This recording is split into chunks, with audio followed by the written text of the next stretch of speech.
네, 애국동지 여러분, 한 주 동안 안녕하셨습니까? 네, 오늘도 역시 보신각을 찾아주셔서 자리를 해주신 데 대해 깊은 감사의 말씀 올리겠습니다. 감사합니다. 자, 우리가 벌써 이 아스팔트에서 참 찬바람 맞고 계절이 두 번 바뀔 동안 이렇게 투정해온 지가 벌써 만 2년이 돼가는 시점이 다가왔습니다. 다음 주면 만 2주년이 되는 주입니다. 우리가 11월 19일 날 서울역에서 처음 집회를 개최했죠. 그래서 이번에 돌아오는 토요일 11월 17일이 가장 근접한 주말입니다. 그래서 다음 주에는 우리 동아민세점 앞에서 일파만파팀과 연합해서 전국적인 집회를 개최하려고 합니다. 동기 여러분께서도 주변에 많이 홍보해 주시고 다음 주에는 꼭 참석해 주시길 당부드리겠습니다. 그래서 그 2주년을 저음해서 여러분 우리 탄핵 사태부터 다시 한번 생각을 해볼 그런 시간을 가져보겠습니다. 처음에 탄핵이 될 것 같은 분위기일 때 우리 많은 애국 국민들이 쏟아져 나와서 탄핵을 반대하며 외쳤습니다. 그러나 국회에서 정치적으로 국회의원들이 탄핵을 시킨 거죠. 그런데 그 탄핵이 억지 탄핵이었습니다. 왜 억지 탄핵이었습니까? 한마디로 말해서 억지 탄핵이라고 정의를 저는 내렸습니다. 왜냐? 그때 당시에 최순실을 비롯한 많은 국정농단이라는 의혹이 제기되고 태블릿 PC가 어땠다는 등 이러한 말도 안 되는 것들이 근거가 없는 것들이 언론에 의해서 자꾸 확대 재생산되면서 많은 사람들을 현혹시켜가고 많은 사람들을 속이고 있는 그런 과정에서 그 중에 어떤 한 가지도 어떤 법정 고소고발이나 어떤 법적으로 박근혜 대통령이 정말로 국정농단을 했는지 단 한 가지도 진행되지 않은 상태에서 국회에서 먼저 탄핵을 시켰기 때문에 이것은 억지로 탄핵을 시키기 위한 가짜 정보들이지 정말로 이게 진실에 근거해서 탄핵된 게 아니기 때문에 억지 탄핵이라고 정의를 낼 수 있을 것입니다. 지금 되돌아봅시다. 태블릿 PC가 진짜입니까? 모조리 가짜입니다. 애초에 최순실은 태블릿 PC도 없었습니다. 사용도 할 줄 몰랐었어요. 그런데 그것도 만 1년이 넘어서야 그 진위를 갖다가 검찰이나 경찰에서 회자가 되다가 결국은 국립과학수사연구소에 만 1년이 넘어서 조사가 의뢰됐죠. 그 결과는 태블릿 PC는 최순실께 아니다라고 명확하게 판결이 났습니다. 그러면 탄핵이 잘못된 거 아닙니까? 역시 억지 탄핵이 맞는 거죠.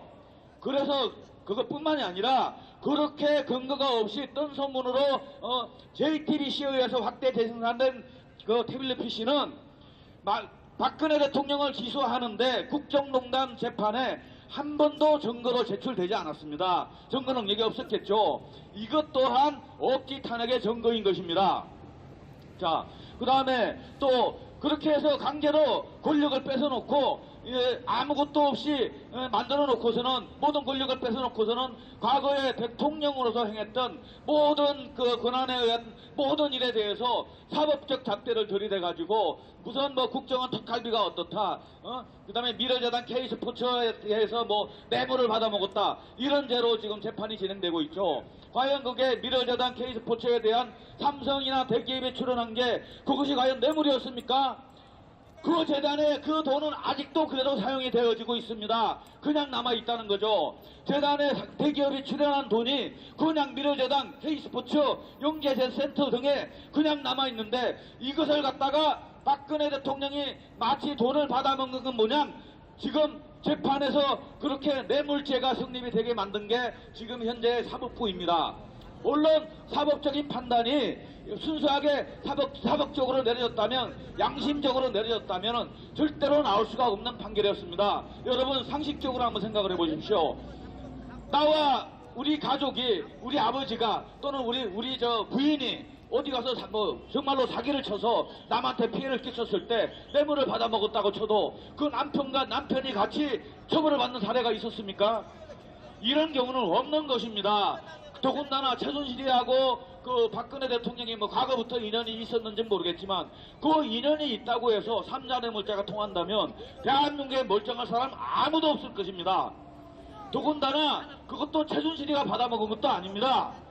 삼성이나 기타 대기업이 그 재단에 출연한 돈은 그대로 있어요. 최소한의 관리 운영비를 지금 사용하는 것 외에는. 이렇게 상식이 맞지 않는 재판, 이러한 재판 자체가 정치적으로 영향을 받았다고 생각합니다. 그래서 이것은 순수한 사법적 재판이 아니라 정치 공작에 의한 정치 재판인 것입니다. 또 자 이렇게 업기를 탄핵시키고 5구 대선이 치러졌죠. 5구 대선에서 어떤 인간이 뭐 당선이 됐는지 몰라도 자 여기서도 또 하나의 문제가 있습니다. 현직 대통령의 탄핵이라는 대한민국 사상의 초유의 어떤 이런 사태를 맞아서 자 그러면 대통령이 탄핵됐을 때 그 후임 대통령은 후임자는 과연 그러면 임기가 언제까지냐, 남은 대통령의 자녀 임기냐, 안 그러면 그때부터 새로운 임기가 시작되는가, 이러한 것이 명확하게 헌법에 나와 있지는 않습니다. 그렇다면 기존의 어떤 과거의 어떤 사례를 적용을 해야 될 것인데, 그렇다면 우리가 정치적으로 우리가 선출하는, 똑같이 선출하는 선출직이 있죠. 국회의원 선거입니다. 자, 국회의원 선거에서, 보궐선거에서 여러분 그 임기가 6개월 이상 남아있으면 당연히 자녀 임기만 하도록 되어 있습니다.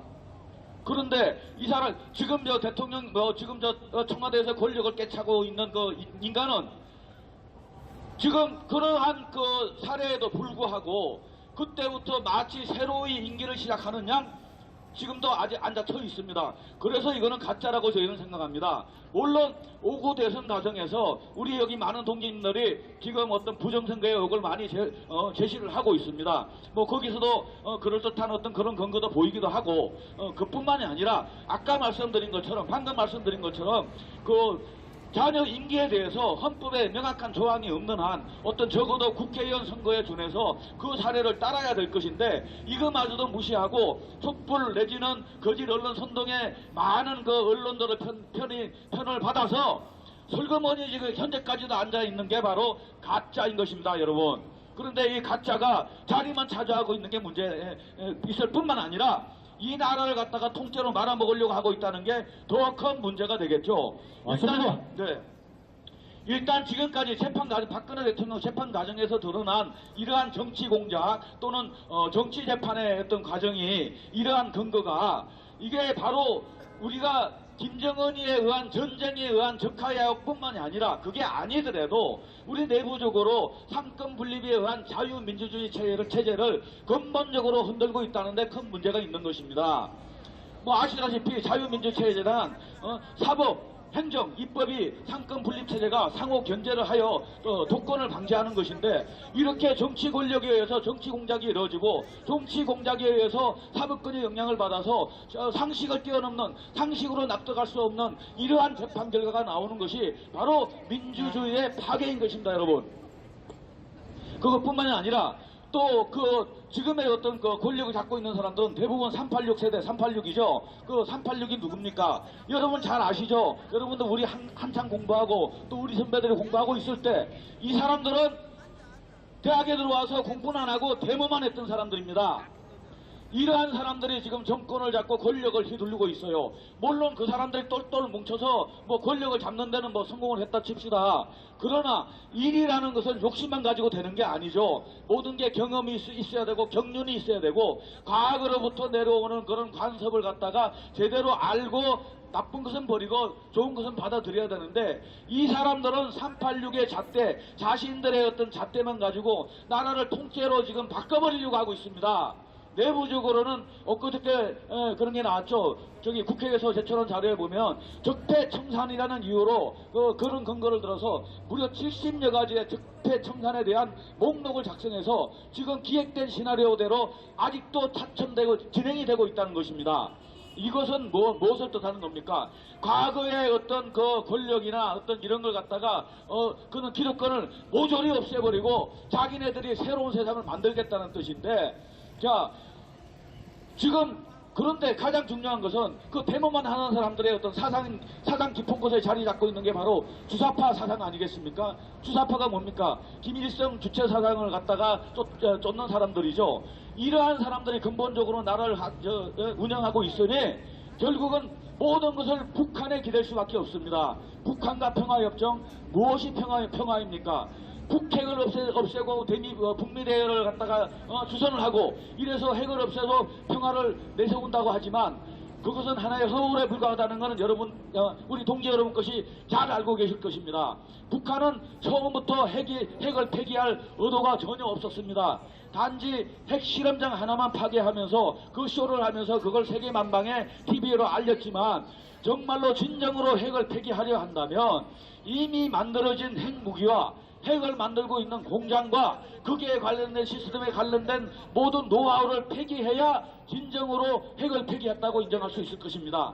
단 하나의 영변 핵 원자로 연습장, 핵 실험장 그거 하나만 파괴해놓고 마치 핵을 모두 없앴냐 미국과 어떤 얼음장을 놓으면서 계속 동등한 협상장에 미국을 끌어내고 있는데 이러한 과정은 단지 그동안의 북핵 비핵화를 위해서 유엔을 비롯한 전 세계 각국에서 북한에 압박을 가해서 경제 제재를 통해서 북한으로 하여금 스스로 핵을 포기하게끔 만드는 이러한 전략이 먹혀들 수 없도록 문재인 정부가 도와주고 있는 것입니다.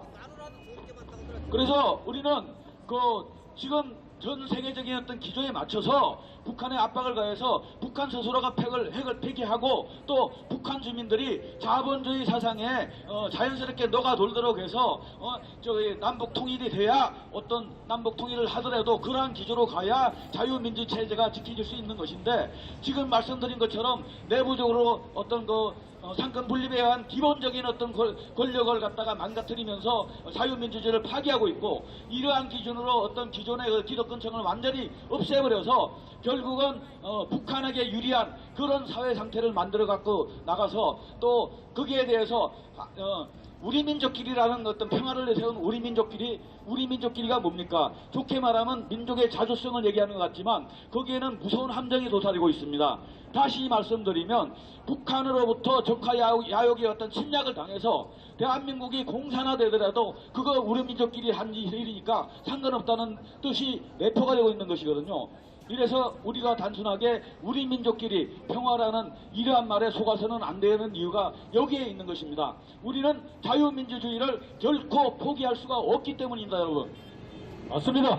그래서 우리의 어떤 이러한 자유민주 체제를 지키고 또 아까 말씀드린 억울한 말도 안 되는 억지 탄핵을 당한 우리 박근혜 대통령을 또한 그 명예를 회복시키는 것이 또 그동안의 어떤 우리가 박근혜 대통령에 대한 온갖 음해로 인해서 잃어버린 우리 보수 우익 전체에 타락된 듯이 보여지는 이러한 우리의 도덕성의 도덕성이 망가진 것을 회복할 수 있는 그런 계기라고 저는 생각하는 바입니다. 그래서 여러분, 이번 2주년 기념으로 우리가 동아민사점에 모일 때 여러분께서는 이번에는 다른 것도 다 좋지만 박근혜 대통령 탄핵을 막기 위해서 모였던 우리 많은 애국 동지들의 그 초심을 생각하셔서 이번에만큼은 직접적인 공산화 반대 또는 문재인 타도도 좋지만 우리 2년 전을 생각하는 기억하는 의미에서 박근혜 대통령을 석방하는 이슈를 여러분 마음속 깊이 새기고 이번 2주년 14일 한번 그날이라도 여러분 박근혜 대통령을 빨리 석방하라는 그 이슈를 갖다가 여러분 한 목소리로 외쳐주시길 당부드리겠습니다. 감사합니다.